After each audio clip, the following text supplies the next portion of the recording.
Good afternoon, everybody.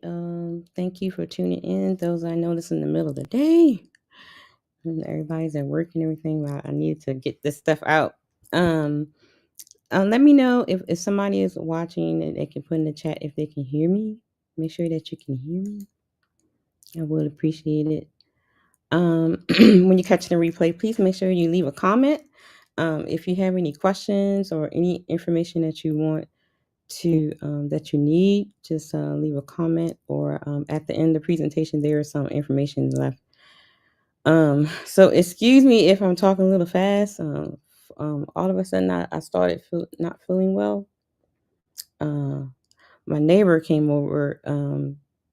She was talking to me for a little bit on yesterday, and her kids have the flu. So I am hoping that she did not spread the germs to me. But so I'm going to be running through this pretty quickly, because I feel like I have a fever, unfortunately. So give me 1 second and let me pull up the presentation, and then we're going to get started.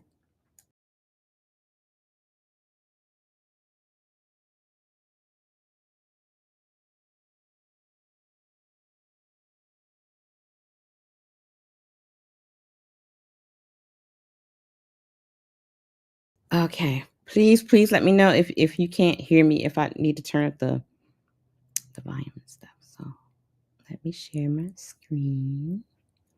And thank you to all the cloud watchers on the Facebook side, and everyone that chimed in on the likes on the Facebook side. Thank you very much. Let's see. Oh, there it is. sharing my screen, guys.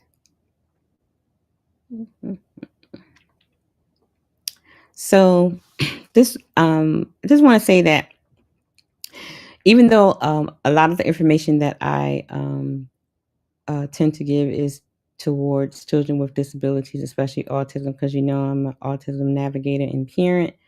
But a lot of the information that I give can be used with any child, really. um, so you can take some of these tips and things and even incorporate it in your parenting as well, not just for a child with a disability.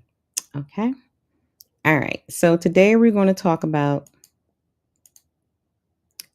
using visual support at home, because we know that a lot of times the teachers at school use visual support.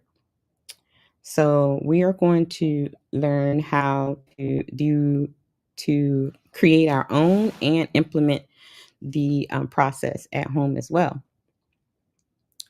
Okay, let me put this up here. I hope you guys can see this. All right, let's get started. So using visual support at home. So here's my disclaimer. I am not a doctor, okay?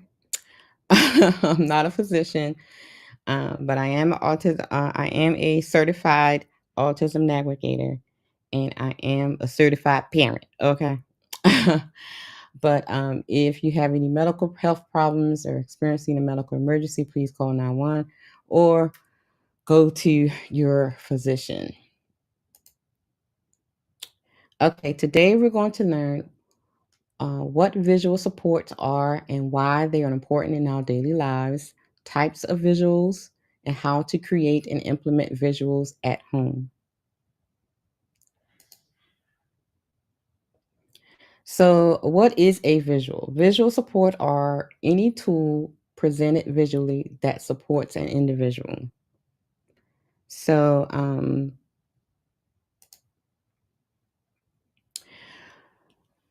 what visuals have supported you today? So, for example, we have signs that are being used for like the restrooms. Oftentimes, us as adults, we use a to-do list, writing it down. And now that we have, the smartphones and all those kind of things, we have like a reminders and things like that. And it will ding, or it will pop up on your screen or on your calendar. So those are also visual supports.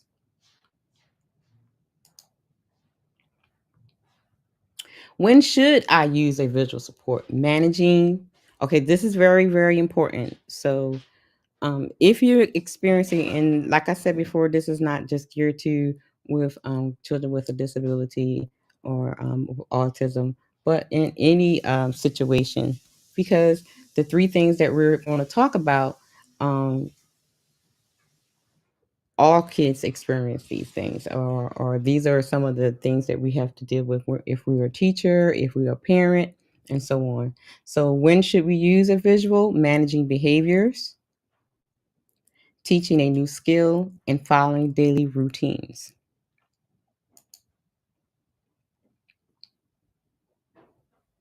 Where should I use a visual? Anywhere, practically. It doesn't really matter where you use it. We're going to talk about some of the places I've used visual support when Mr. Caleb was smaller. Um, I hate that when my phone goes off. I'm sorry, guys.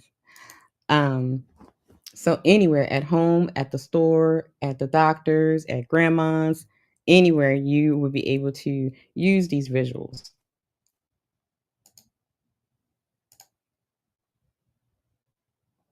So why are visuals important? All right. Take a look at the two pictures, right? You see the one, one of them is like, okay. And then you have the one that looks a little bit safer. One, it looks, complicated. It doesn't look like you're going to get across. It looks scary. Yeah. And then you have the other one where it looks like, okay, I can get across this because I can hold on to the sides, I can walk across, and it looks like I will be able to get across it other than the other one, right? So here is the reasons why you should be able to use visual supports.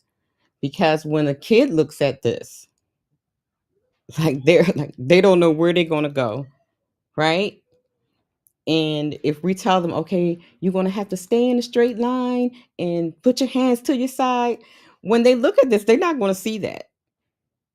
They're not gonna be able to follow those directions because they're looking at this bridge as not and I'm quite sure us as adults would too. This looks a whole mess, even though the goal is straight across, but there is no clear instructions on how to get across, right? We can say it. We can say, look at me, and that kind of thing. But sometimes visual aids are needed in order to reach the goal. And that's one of the reasons why it's good to use visual support. So here we go. With the goal with visual support, you meet your goal because there are clear visual instructions. First, I do this. Second, I do this. Third, I do this. And so then the kids can understand it much better when they have a visual instead of just hearing.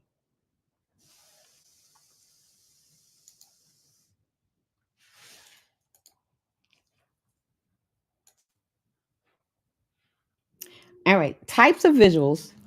We have the first and then. It's the cause and effect situation. And y'all hear my okay. So you have the first you do this and then you do this. This is the paired with a timer helps the transition. So sometimes you would have the first and then you have first and then you have the next and then you have the then. And these are one of the first things that I know when Mr. Kitty was in preschool, this was the first type of visuals that they would have. First, you come in, you take off your jacket, you put it in your cubby, and you sit. Clear directions, right?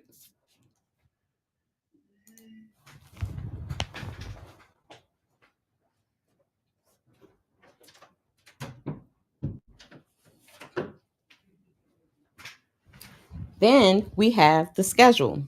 So I know many of us know what the schedule are because we use it daily, right?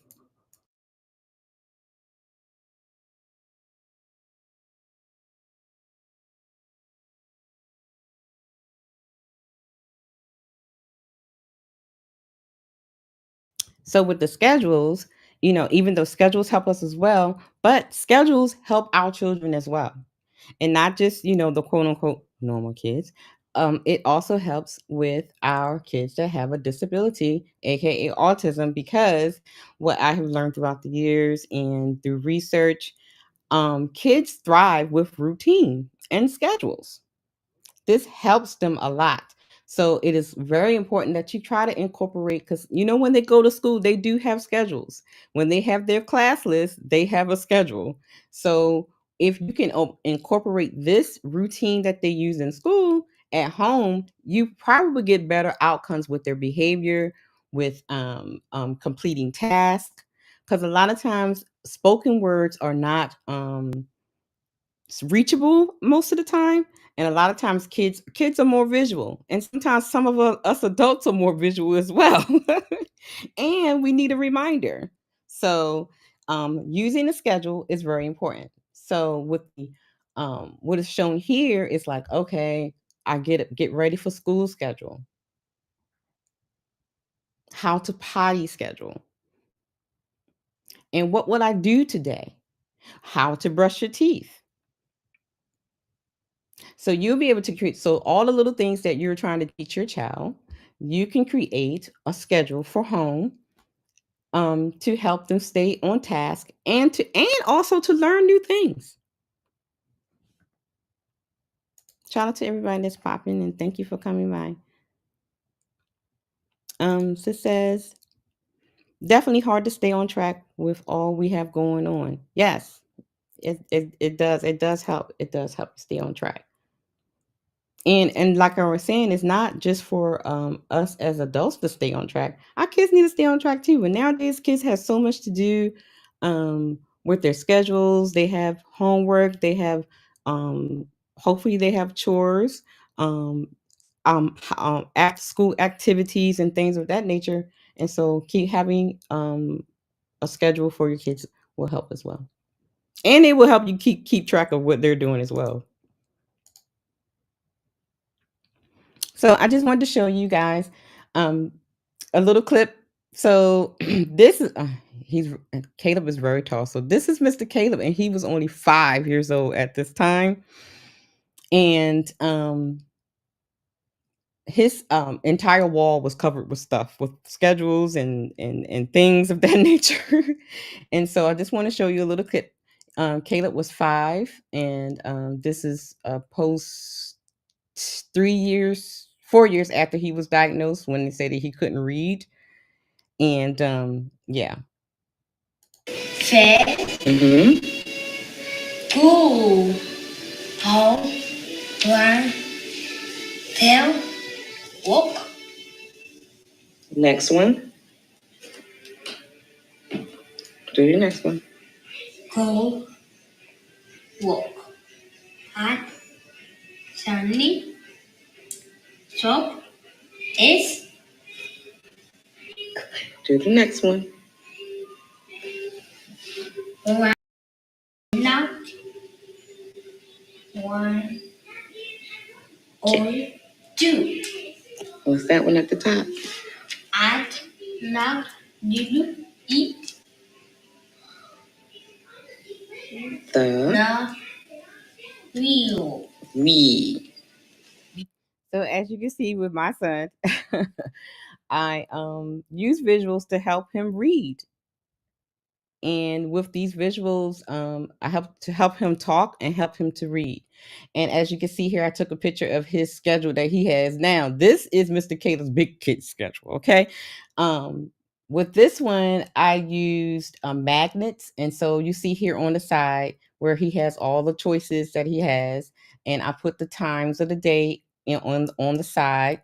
And he puts, either him or I will put in what he needs to do for that day, all the way up to bedtime. And we have the days of the week at the top. So this is what I use currently for his daily schedule. Okay. So the other type of visual aid is the token system. I couldn't find a picture of the token system board that I made for him a couple of years ago when he was in middle school, where after he finished the task, he would get a coin and you put it in the bag. And so we would count up all the little coins and then he would get a reward or a snack for it. So this is the token system. And also it's sort of like a chore board, but you can get a prize at the end. So when it was time for him to wake up, brush his teeth, wash his face, or whatever, and then he would get computer time. So this is the token system that is also a good one to teach responsibility. So I know when I was growing up, and we get the little allowance, but we weren't allowed to get our allowance until everything that was on our board was done. And so that's teaching discipline and responsibility, right? So this is an example of the token system. Now, especially for those who have problems with communication, and a lot of our autistic children have problems with communication. And so the communication board is very, very important. Now, when Mr. Caleb was first diagnosed with autism, we started to use this, but after maybe 6 months of me working with him and everything, we got it done with, because he started talking. He started actually saying the things on the communication board. But this is a very good thing, especially when when they need to express themselves or say what they want, because sometimes, especially when you have people around them that don't understand, because, as a parents and family members and siblings, we pretty much can understand what they're saying or what they want. And a lot of kids do the pointing thing. And that's one of the things I would not allow Mr. Cape to do, that pointing thing. Because if you have the communication board and you know the words, I kind of worked with him to, like, we're not going to do the pointing. You're going to show me or tell me exactly what you want. So using the communication board actually does work. And in a lot of classes, the teachers do implement the communication board. As you can see here, this is a picture of one of the Caleb's old teachers. She showed me a picture. She sent me a picture of what she's currently using with one of the students. So when they want something, like I want, and then they pick out what it is that they want. So this is a form of communication. Here's another example what the communication visuals looks like.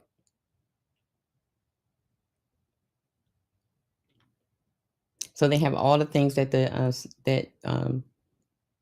they maybe cannot express or tell them, but you can always and what I did, I just Google certain things and just cut it out myself. Instead of, like, buying these fancy boards and things, I just Google whatever it is and pick out a picture and cut it out myself. You don't have to spend all that money on buying things like this. Google works just fine, guys. Okay, here's a good one.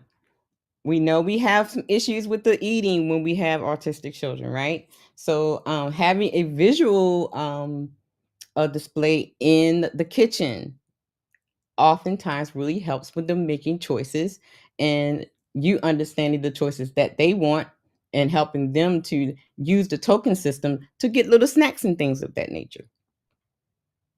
So here's an example of using it in the kitchen. um I think this is from one of my parents, and this is what she uses for her kitchen. And yeah, I gotta talk to her about those choices in there though. But that's a whole nother podcast. Cause I see a whole lot of red dye in there, baby. Lord have mercy. Anyway, that's a whole nother show. Okay. Now here's the one that the Mr. Caleb is on now, because Mr. Caleb is 21 now, so he's all technical. So we use a lot of video based stuff now that he's older, so a lot of the things we use a lot of the visual stuff. Like he has I have the what do you call that thing? What's that Amazon thing? Oh Lord, the Echo thing. The one with the screen on it, whatever. So we use that a lot of times. And so I communicate with him with that, and also have like a camera in his room, and I'll talk to him through that. And then, he can talk to me back. And so we use a lot of the visual aids as well. And another part of using the video based learning is, um showing showing them actual people doing things that you're trying to teach them really does help. Even when it comes down to the pottying, we can tell them, here, sit on this potty or whatever. But a lot of times when they actually see the process, um, it actually helps them. And when they see the process of other kids eating other things, it actually helps them. They become more curious. They want to, try it themselves. So video based visuals are also is very good, especially these days and times, because kids are come out with a phone in their hand. So yeah. And here's another it's efficient and cost effective, because you can create one and replay it as many times as over and over and over and over again. And like I said, it is self-modeling. It is a self-modeling tool. Sorry about that. Here's another example of the video modeling. There is a smart watch that has the visuals on the smartwatch. You can have small self-modeling videos on it. The choice board can be on the smartwatch. Prompting can be on the smartwatch. And I will drop the link in the description after the show if you want to explore this. Um, and not only do they have the smartwatch, they also have a special cell phone as well, or tablet that has all of the scene cues. They have You can download your schedules, your chore boards, your to-do list for your child.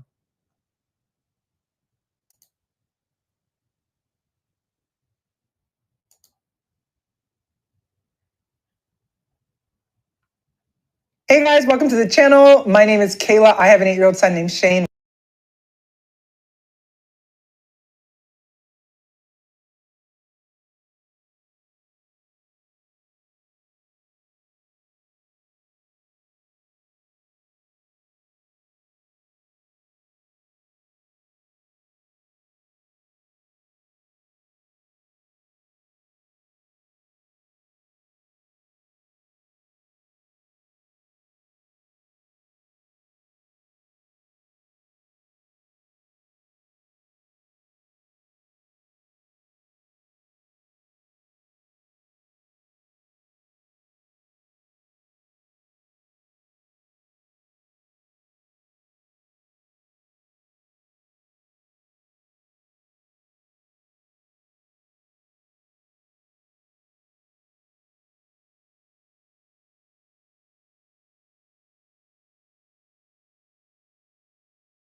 as small as a shower routine. You can also, gear them to your child's interests really easily. So if they're into... Uh-oh, y'all couldn't hear the video? Oh no. Okay, let me go back. Let me know if you can hear this. Hold on. Oh no. Oh no. Okay, hold on.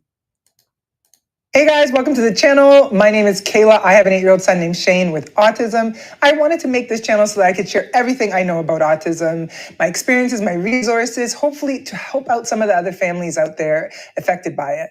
In today's video, I'm going to talk a bit about visual schedules, how important they are for me and Shane, how well they work, when we use them, how we use them, even where you can get some.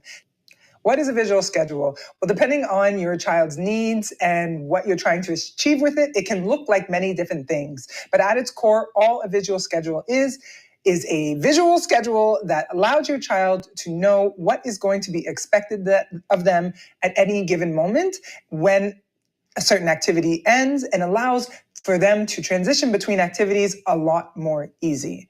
Now, like I said, a visual schedule can look anyway, depending on your child's needs. I have a couple here. It can be as simple as a little chart that says first and then. Say you're trying to get your kid to do a simple activity, but transition is really difficult for them. This one says now and then, sorry. So now we're doing this, then we're doing that. You can simply draw something here. You can stick something, whatever works. It can be as simple as this. This is technically a visual schedule. I have this piece of paper once that I created for me and Shane, and I don't have the little bits and parts of it, but what I would do is on summer vacation and stuff, when we had a lot of activities to do during the day and he was home, I wanted him to know. So I would put a picture of a little kid reading here that I got off Google, then I'd put iPad time, then I'd put lunch, then I'd put bath or the pool, whatever it was. And I actually would just lay this on my desk and we could move them around. And then when he was done each activity, he could turn them over. This worked really well for him. This was another visual schedule. Here's one that I actually created, and I'll leave the link below. But this is actually a shower visual schedule for an older or an adult autistic person, and it shows them literally with numbers, step by step, what is going to be expected and what they should be doing when they're showering on their own. And it's really simple. It's laminated so that they can, you can post it in the shower. This is also a visual schedule. There are many, many different forms. Some of them you can actually have Velcro pieces on the back so you can change them for the day, rearrange things as much as you need. Some of them are somewhat of a long rectangle. Some of them are like a square sort of format, horizontal format. It really depends on your child and their needs. But a visual schedule is simply just a schedule that lets your kid know what is going to be expected of them. The benefits of visual schedule are endless, but for us, they were really, really beneficial when Shane was like 3, 4, 5 and not talking as much. He really struggled with transitioning, and when activities ended, he just didn't understand. He couldn't talk as much, couldn't ask questions. He just didn't get it all the time. But when I would create a visual schedule for him for whatever activity or whatever day we were having, he would be able to understand that. It was laid out very easily for him. It allowed him to accept the end of a preferred activity like swimming and transitioning into a less preferred activities like having to shower much more easily. It reduced temper tantrums. It organized our day. It was just amazing. Visual schedules are really, really great for organizing your day and making sure that your child, whether they talk or not, understands what's happening and what's expected of them. Visual schedules has also really allowed me to install some independence in my son, Shane. We have a morning routine visual schedule, and Shane literally just goes through it and checks them off as he goes. And it allows him to be able to follow the routine and understand what's expected of him and do it on his own. So we're finally at a point where I'm actually working out in the morning, where Shane is going through his schedule, checking off, brushing teeth, eating, cleaning up his toys, whatever it is. He goes through, he checks them off, and he's really proud of himself when they're done. The other thing that's really amazing about visual schedules is that they're very easily customizable. So you can make one special for whatever event that you might be going to, or whatever summer vacation you might be experiencing that year, or even just as small as a shower routine. You can also, gear them to your child's interests really easily. So if they're into Mario, you can get some Google images and post them on the visual schedule. I mean, they're very easily made for whatever situation and whatever it is that your child needs. So what should you use a visual schedule for? Literally anything. It can be for brushing your teeth, taking a bath, going to the park, baking a cake, Whatever it is that you feel your child is struggling with and could use a little bit more support. Okay, so I hope that I'm sorry that the video wasn't you couldn't hear it the first time. I'm sorry, so sorry, guys. So basically, she broke down, some of the visual aids that she uses, and also the benefits of that we have went over. So it was good to hear another mom talk about her experiences of using the visual aids at home.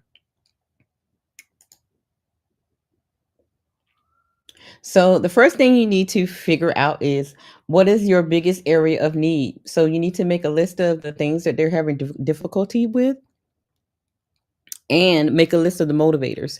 A YouTube time is Kayla's motivator. Okay. So those were some of the things I would use. Snacks you can use for as a motivator. If they like a certain toy, if they like going outside, a certain show that they like to watch, because you want to make sure that even though you have the chores or the tasks or things that you want them to do, you also need to have something that's going to motivate them and give them a reward for finishing their task.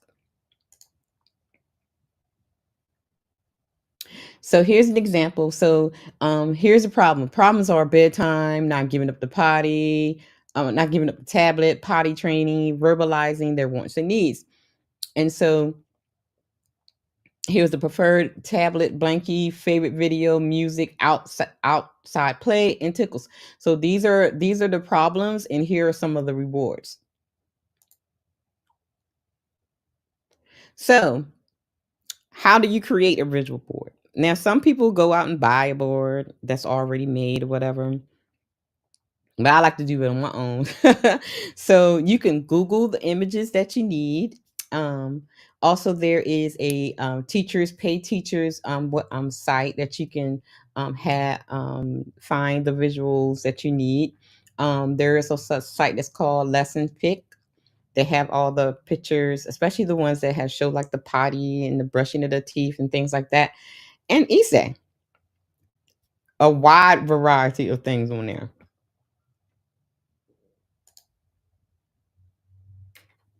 So you can create a book, as you've seen in the photos before.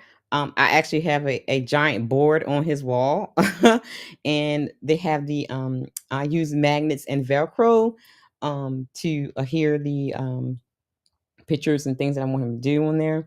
You make a notebook, as you can see here, something durable that will last, some time. And then some people will laminate their schedules. Like in the video, when the young lady said that she used the bathroom, the shower one, she laminated so that it won't get wet and all that messed up.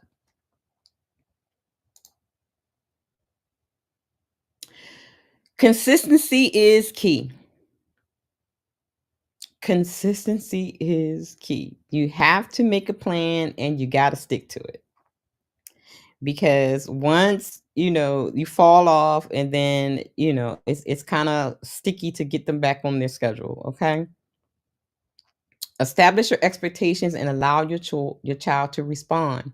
Follow your child's lead and adjust as needed. Add new opportunities as you and your child are ready.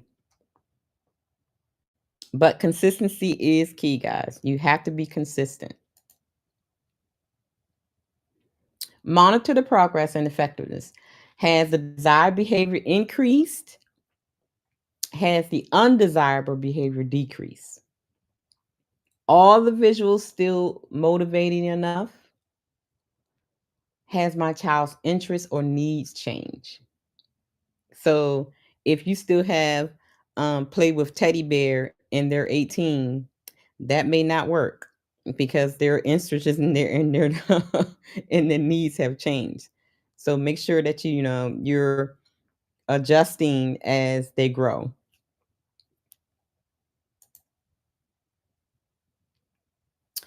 And I have a list of some free resources here, and I will definitely leave them in the description as well, and I'll put it in the comments later today. So Teachers Pay Teachers, they have a lot of free things on there. Speaking of Speech is a good website as well.